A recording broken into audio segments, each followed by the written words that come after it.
Hola, hola, hola, hola, hola, hola. Vous l'aurez compris, est enfin arrivé le temps de cette nouvelle FAQ. En même temps, j'ai envie de vous dire, ça faisait un peu 2 ans que j'en avais pas fait.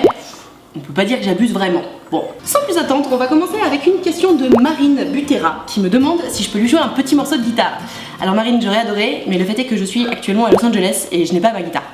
Sorry. Et en parlant de guitare, justement, j'ai été hyper surprise de voir que vous avez été plutôt nombreux à me demander si j'allais refaire des covers sur ma chaîne. Donc j'ai envie de vous dire oui, carrément. Même la semaine prochaine, il y a un nouveau cover qui va sortir. C'est une vidéo en partenariat avec Disney. On va faire un cover sur une des chansons du prochain long métrage de Disney qui s'appelle Coco, qui sort très bientôt, je crois. Je sais pas si vous aviez suivi, mais il y avait eu un concours, etc. pour venir chanter avec moi. Et donc ce cover va sortir la semaine prochaine sur ma chaîne, je crois. On n'est jamais trop sûr des dates. Au-delà de ce cover-là, si ça vous plaît, carrément, j'en ferai d'autres. Mettez un pouce bleu si vous voulez des covers ou dites-le moi dans les commentaires, carrément. Sans transition, Alice Cassagne me demande à quel âge m'est venue l'envie d'être actrice. Moi j'ai commencé le théâtre quand j'avais 6 ans. Donc je pense que l'envie d'être actrice est arrivée à peu près à ce moment-là. J'ai toujours bien aimé être sur scène, j'ai toujours aimé faire des spectacles, des trucs comme ça à mes parents, à ma famille quand il y avait des repas de famille. Donc je pense que ça m'est venu très très tôt en fait. Et donc ça répond à la question d'Adèle qui m'a demandé pourquoi je voulais devenir actrice. J'aime bien être sur scène, j'aime bien jouer les émotions, j'aime bien me mettre à la place des gens et j'aime bien procurer des émotions aux autres. Donc voilà, je pense que c'est un peu pour ça que j'ai envie d'être actrice. Balsam34 me demande c'est quoi la meilleure chose dans le métier d'actrice. Franchement, quand on est acteur, comédien, on est hyper dorloté tout le temps sur les plateaux de tournage. Moi je trouve ça super cool, mais je pense que le meilleur moment dans le métier d'acteur, c'est juste quand t'es devant la caméra et que tu joues la comédie, quoi. Et que ton réalisateur te dit que c'est bien. Et puis en plus, on a la chance de pouvoir jouer n'importe quel personnage. Bon, forcément, en fonction des castings, des visages, etc., on peut pas avoir tous les rôles qu'on veut, mais c'est génial de pouvoir vraiment s'identifier à un personnage et de pouvoir l'interpréter comme on le veut. Titika me demande à quel personnage de série je m'identifie le plus. Alors, je sais pas si on peut dire que c'est un personnage de série, mais Hermione Granger, juste. La base. J'arrête pas de vous bassiner avec ma team Hermione Granger, j'adore ce personnage. Alexandra me demande qu'est-ce que ça m'a fait quand ils m'ont contacté pour Cut et comment ça s'est passé. Alors, déjà juste, comment ça s'est passé, j'ai reçu un jour un message sur Facebook du directeur de casting qui me proposait de venir passer le casting pour un rôle. Donc au début j'étais un peu suspicieuse, je me suis dit tiens c'est bizarre qu'il me contacte sur Facebook, donc j'y croyais pas trop. Et en fait au fur et à mesure du temps j'ai passé les castings, j'ai fait les callbacks et je me suis dit d'accord il faut absolument que j'ai ce rôle. Et quand ils m'ont enfin appelé pour me dire que j'avais le rôle, c'était juste la folie dans ma tête en fait. Parce que j'étais vraiment partie sur l'idée que si je réussissais pas ce casting, si j'avais pas ce rôle, ma vie était fichue. Ce qui n'aurait évidemment pas été le cas, mais je suis vraiment partie là-dessus, c'est-à-dire qu'il me fallait ce rôle. En plus c'était à la Réunion, c'était tellement stylé. Quand ils m'ont donné la réponse, quand ils m'ont dit que définitivement c'était moi, j'étais beaucoup trop heureuse et voilà. Du coup, Laure me demande si Cut a été une expérience importante pour moi, comment j'ai vécu le tournage et si c'était proche de la réalité. Le fait est que, évidemment, Cut était une expérience hyper importante pour moi et ça l'est toujours d'ailleurs, puisque ça sort le 3 novembre, la saison 5, donc c'est toujours complètement d'actualité. Bien sûr que c'est important parce que ce sont les premiers qui m'ont donné ma chance en tant que comédienne. Grâce à eux, j'ai pu prouver que je savais faire mon métier et c'est pas peu de le dire. Oui, c'était une expérience hyper importante parce que vraiment j'ai tout appris là-bas et c'était trop chouette quoi. Après, comment j'ai vécu le tournage? Simplement comme si j'étais un peu à l'école au début, c'est-à-dire que bon, on a beau faire des années d'école de théâtre quand on est comédien, quand on veut devenir comédien, on n'apprend jamais mieux son métier que sur un plateau de tournage. C'est un peu comme quand tu apprends l'anglais, ça sert à rien de faire 10 ans d'école d'anglais si tu vas jamais en Angleterre pour pratiquer. Et ben là c'est pareil, c'est-à-dire que je me suis mise à pratiquer enfin. Donc voilà, j'ai compris comment on faisait et c'était juste trop cool quoi. Et Juliette me demande si jouer dans une série et écrire un livre ne m'ont pas donné envie d'écrire ma propre série. Alors je vais vous faire une confidence, au départ, Timelapse, je l'ai écrit pour que ce soit une série. J'étais pas du tout partie sur l'idée d'écrire un roman, parce que j'avais jamais vraiment fait ça avant, même si j'ai toujours aimé écrire.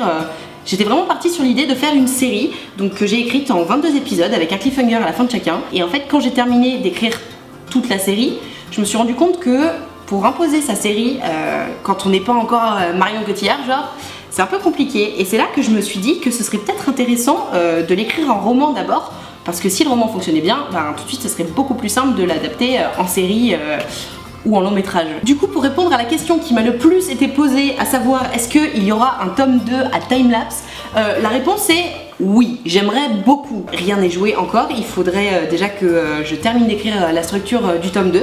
Et figurez-vous que ça prend vachement de temps, parce qu'au final pour écrire Timelapse j'ai eu tout mon temps, personne ne me foutait la pression, donc j'ai vraiment fait mon truc tranquillou. Bon, là, j'aimerais bien que ça sorte rapidement, donc il faut que je présente quelque chose à mon éditeur, il faut qu'il soit d'accord.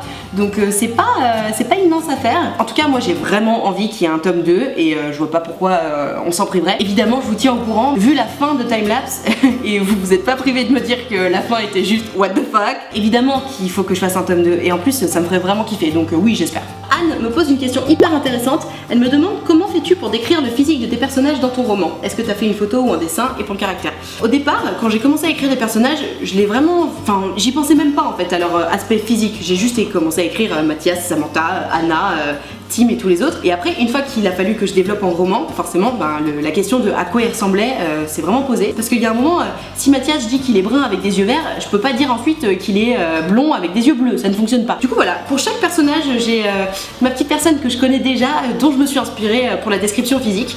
Et c'est plus ou moins ce que j'ai fait aussi pour le caractère en fait. Voilà. J'espère que vous entendez bien les bruits de Los Angeles. C'est très sympa. Combien de temps t'a-t-il fallu pour écrire ton roman? Donc comme je vous l'ai dit, étant donné qu'au départ c'était censé être une série, pour faire mon dossier de présentation de la série, je pense qu'en tout et pour tout, j'ai dû mettre 1 an parce qu'il s'est passé trop de moments où j'ai bossé dessus pendant 3 mois non-stop et puis après j'ai lâché le truc pendant 1 an et je l'ai surmise, etc. Mis bout à bout, j'ai dû passer 1 an, voilà, sans trop bosser, en bossant bien. Donc juste pour écrire la série. Après j'ai présenté ce dossier-là à mon éditeur, ce qui a permis qu'il puisse bien se rendre compte de l'histoire vraiment dans les détails, parce que forcément mon dossier de présentation d'une série, l'histoire elle est hyper développée.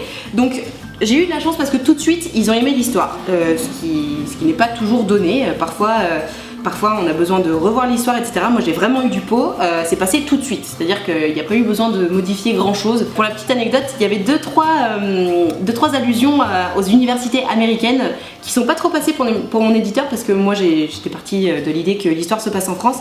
Et par exemple, à un moment, pour des raisons de simplicité, j'avais écrit qu'il y avait des casiers dans la fac, ce qui n'existe pas du tout en fait en France. Et du coup mon éditeur il m'a dit tu me vires ça, enfin c'est n'importe quoi, on n'est pas dans High School Musical.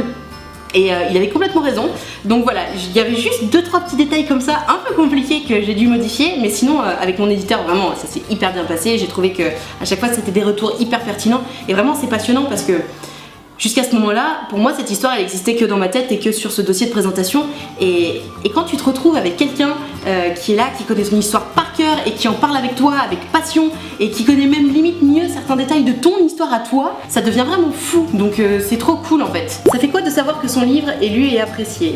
C'est gentil Pierre, merci beaucoup. C'est assez fou. Déjà, juste l'idée de savoir que mon livre a été lu, c'est vraiment dingue. Je sais pas si vous vous rendez compte. Pour moi, encore une fois, tout ça, ça n'existait que dans ma tête. Et là, il y a des gens qui ont lu cette histoire, qui l'ont aimé, qui me font des retours. Mais parfois, vous m'envoyez des mails, mais tellement touchants. C'est ouf. Donc déjà, juste merci pour tous vos retours positifs et pour tous les retours constructifs aussi. Savoir que son livre est lu et apprécié, c'est juste la folie. C'est exactement comme vous croiser dans la rue ou voir que vous aimez mes vidéos ou quoi que ce soit. C'est simplement voir qu'il y a des gens qui aiment mon travail. C'est dingue.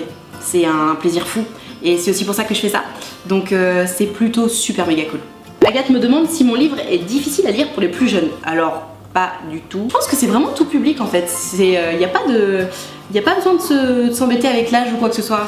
Bien sûr, ça peut être lu par tout le monde en fait. À partir du moment où tu sais lire, tu peux lire cette histoire. À quand une tournée de signature en France pour Timelapse? Alors Marie-Pierre, je n'en ai aucune idée pour l'instant. Je sais juste que je serai au Salon du Livre en décembre. La date exacte s'affiche ici parce que j'ai la flemme d'aller la chercher maintenant. Mais évidemment, quand il y aura des séances de dédicaces, je vous préviendrai avec grand plaisir. Ok, donc vous avez été hyper nombreux à me demander quels étaient mes projets après Cut et ce bouquin. Juste voilà, quels sont mes projets. Mes projets, mon rêve en fait, ce serait que Timelapse soit adapté en long métrage ou en série. Ce serait vraiment la folie. Du coup, j'essaie un peu de voir comment on fait pour dire coucou, j'ai un bouquin que j'aimerais bien adapter au cinéma ou à la télé. Ça, c'est mon gros projet. Après, évidemment, continuer les vidéos. Je vous dis, bosser sur le tome 2 de Timelapse, ça fait déjà pas mal de projets. Et puis, éventuellement, d'autres rôles pour d'autres choses. À voir. Ne vous inquiétez pas, on reste dans la nouveauté et dans plein de choses. I'm here. Pourquoi il y a moins de vidéos ces dernières années? Manque d'idées? Je sais pas ce qu'il vous faut. J'ai l'impression que plus je fais des vidéos, plus vous me dites que j'en fais plus. C'est trop bizarre. Autant, c'est vrai qu'avec Cut et l'écriture du roman, il y a eu un moment où je faisais un peu moins de vidéos.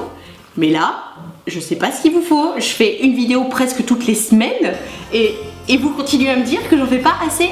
Juste, il faudrait que j'en fasse à quel rythme en fait? Comptes-tu faire des vlogs sur ta chaîne comme par exemple sur Los Angeles? Absolument. Je suis complètement en train de tourner tout ce qui se passe dans ma vie depuis que je suis arrivée.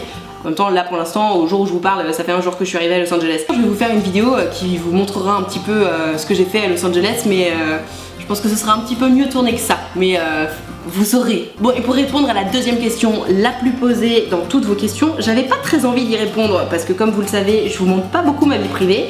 Est-ce que je suis en couple? Je vous réponds comme je vous réponds à chaque FAQ. Ça dépend des jours. Je sais que beaucoup de youtubeurs ont tendance à vraiment montrer leur vie privée, à dire avec qui ils sortent, etc. Moi je fais vraiment le choix de vous partager que mon art, entre guillemets. C'est-à-dire que je pense que ça vous aidera pas à grand chose de savoir si je suis en couple ou pas, avec qui je sors, etc. À la limite, savoir qui sont mes amis c'est drôle, mais juste avec qui je sors, je pense que ça vous intéressera pas. Est-ce que je suis en couple ou non, ça vous intéresse encore moins parce que ça change rien à votre quotidien. Donc je préfère m'abstenir sur la question et simplement ne rien vous dire. Déjà parce que d'une année à l'autre ça peut changer et que j'ai pas vraiment envie de rendre de compte sur ma vie privée. Voilà, j'espère que vous comprendrez. Je suis convaincue que vous comprendrez puisque de toute façon j'ai jamais fait ça, donc vous n'avez pas le choix. Et voilà, c'est déjà la fin de cette FAQ, j'espère que ça vous aura plu. Moi en tout cas j'ai pris beaucoup de plaisir à répondre à vos questions. J'espère que j'y ai répondu suffisamment clairement. Merci à tous de m'avoir posé autant de questions, il y avait plus de 1000 commentaires sur Instagram, j'ai halluciné. Merci beaucoup, ça me fait très plaisir. J'ai envie de vous dire on se retrouve très bientôt pour des nouvelles vidéos puisque j'essaie d'en faire toutes les semaines. N'hésitez pas à me suivre sur tous les réseaux sociaux, sur Facebook, sur Twitter, sur Instagram, sur Snapchat et sur tout ce que vous voulez. Abonnez-vous à cette chaîne YouTube, mettez des pouces bleus sur les vidéos que vous regardez et que vous aimez parce que ça fait vraiment plaisir, ça fait du bien en fait de sentir que son boulot est apprécié. Donc voilà. Et surtout abonnez-vous à cette chaîne YouTube parce que je vous aime très fort et parce que je me donne à fond pour vous faire des super vidéos. Je vous fais des très très gros bisous. Je vous remercie de me suivre depuis autant d'années et je vous aime.